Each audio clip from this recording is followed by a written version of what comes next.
പൊന്നാനിയിലെ തെരുവുനായ ആക്രമണത്തിൽ അടിയന്തര നടപടികൾ സ്വീകരിക്കണമെന്നാവശ്യപ്പെട്ട് UDF പ്രതിഷേധം. കുണ്ടുകടവ് ജംഗ്ഷൻ പരിസരത്ത് ഇന്ന് രാവിലെ സ്ത്രീകൾക്ക് നേരെയുണ്ടായ തെരുവുനായ ആക്രമണത്തിൽ പരിക്ക് പറ്റിയവരെ ആശുപത്രിയിൽ സന്ദർശിച്ച ശേഷം റോഡ് ഉപരോധിച്ചും പ്രകടനം നടത്തിയുമാണ് പ്രതിഷേധം സംഘടിപ്പിച്ചത്. തുടർന്ന് നഗരസഭാ സെക്രട്ടറിയെ ഉപരോധിച്ചു. വളരെ ഗുരുതരമായ ഒരു സംഭവമാണ് അരങ്ങേറിയത്.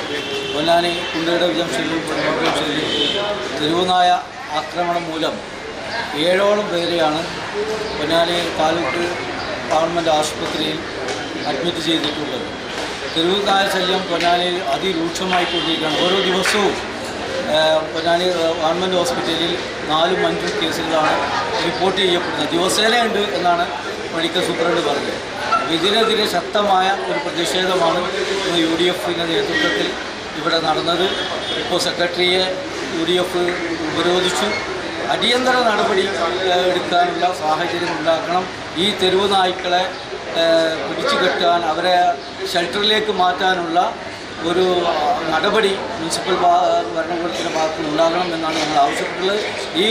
ഈ പ്രശ്നം ചർച്ച ചെയ്യാൻ അടിയന്തര കൗൺസിൽ യോഗം നാളെ വിളിച്ചു കൂട്ടണം എന്ന് സെക്രട്ടറിയോട് ആവശ്യപ്പെട്ടിട്ടുണ്ട്. അത് ഞങ്ങളിത് രേഖാമൂലം ആ കൗൺസിൽ വിളിച്ചു കൂട്ടണമെന്ന് പറഞ്ഞ് ഒപ്പിട്ട് കൊടുക്കാൻ പോവുകയാണ്. ഇത് പൊന്നാനിയിലെ മാത്രം പ്രശ്നമാണോ എന്ന് നിങ്ങൾ ചോദിക്കരുത്. ഇത് പൊന്നാനിയിലെ പ്രശ്നത്തെക്കുറിച്ചാണ് ഞങ്ങൾക്ക് പറയാനുള്ളത്. നഗരസഭ UDF parliamentary party leader TK Ashraf, U Muneeb, മറ്റ് കൌൺസിലർമാർ, UDF നേതാക്കളായ M അബ്ദുൽ ലത്തീഫ്, കുഞ്ഞി മുഹമ്മദ് കടവനാട്, MP നിസാർ, M അബ്ദുൽ ജബ്ബാർ എന്നിവർ നേതൃത്വം നൽകി. തെരുവുനായ ശല്യത്തിന് ശാശ്വത പരിഹാരമുണ്ടായില്ലെങ്കിൽ ശക്തമായ പ്രതിഷേധം സംഘടിപ്പിക്കുമെന്നും നേതാക്കൾ അറിയിച്ചു.